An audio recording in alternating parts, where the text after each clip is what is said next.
අයියේ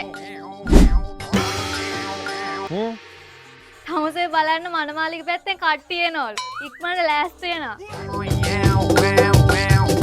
පලයන්. ඉතින් රාජමාතාවට කියපන්. රාජමාලිගයට කැඳාගෙන එන්නේ රජතුමා කැමති මහා රාජිනියක් විතරයි කියලා. කොණාතෝ රාජතුමා මේ බව පවසන විත්තිය රාජමාතාව මට කලින්ම පැවසුවා. එහෙනම් රාජමාලිගයට වෙන බිසෝරු කැඳාගෙන එන්නේ එපා කියලා.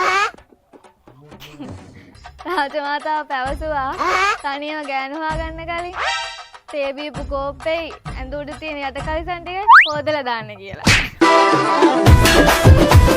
අනේ යකෝ මේ රජතුමායි කුමාරිකාවයි දෙන්නම් මේ වරෙන් මේ ගෑස් කරලා දාන්න මම ඔතට එන්න කලින්